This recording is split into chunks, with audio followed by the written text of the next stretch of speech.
आज हम लोग इंग्लिश के कुछ वर्ड मीनिंग को पढ़ेंगे जो हमारे डेली लाइफ में यूज होता है। जैसे हम लोग किसी चीज को छीलते हैं तो छीलने का इंग्लिश क्या होता है? पील। पील मीन्स छीलना।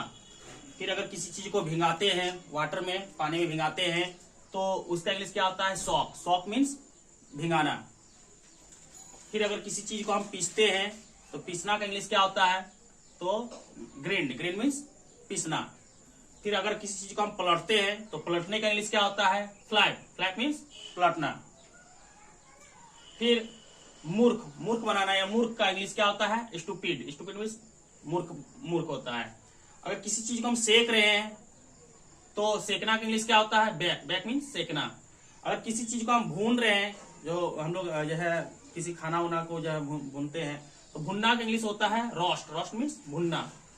अगर किसी चीज को हम पिघला रहे हैं, जैसे बर्फ को पिघाल रहे हैं तो पिघलना का इंग्लिश होता है मेल्ट। मेल्ट मीन्स पिघलना। और अगर किसी चीज को हम लोग नकल कर रहे हैं तो नकल करने का इंग्लिश होता है इमिटेट। इमिटेट मीन्स नकल करना। कॉपी मीन्स भी नकल करना होता है, लेकिन यहाँ इमिटेट मीन्स भी नकल करना। अगर किसी चीज को हम लोग घोल रहे हैं तो घुलना का इंग्लिश क्या होता है? तो डिजोल्व। डिजोल्व मीन्स घुलना। फिर अगर किसी चीज को अगर हम लोग गर्म करते हैं तो गर्म करने से उसमें उफान आता है। जैसे दूध या पानी को हम लोग गर्म करते हैं तो उसमें उफान आ जाता है, तो उफनना का इंग्लिश क्या होता है? Boil over. Boil over means उफनना। फिर अगर किसी चीज को हम लोग छिड़काते हैं, जैसे पानी किसी के ऊपर, तेल किसी के ऊपर छिड़काते हैं तो छिड़कना का इंग्लिश क्या होता है? स्प्रिंकल। स्प्रिंकल। स्प्रिंकल मीन्स छिड़कना। फिर प्यास बुझाना। प्यास बुझाने का इंग्लिश होता है क्विंच। क्विंच मीन्स प्यास बुझाना। हिचकी आना, जो हम लोग हिचकी आता है, हिचकी आना का इंग्लिश होता है हिकअप। हिकअप मीन्स हिचकी आना।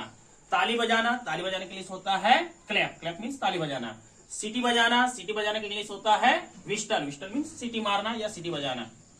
फिर छींक आना, हम लोग को जो छींक आता है, छींक आने का इंग्लिश होता है स्नीज। स्नीज मीन्स छींक आना। और जो फिर हम लोग खाने के बाद डकारते हैं, डकार आना, तो डकारने का इंग्लिश होता है बर्फ। बर्फ मीन्स डकारना। और किसी चीज का हम लोग बहाना बनाते हैं तो बहाना बनाने का इंग्लिश होता है प्रिटेंड। प्रिटेंड मीन्स बहाना बनाना। और कोई गाना उना हम लोग गुनगुनाते हैं तो गुनगुनाने का इंग्लिश होता है हम। हम मीन्स गुनगुनाना।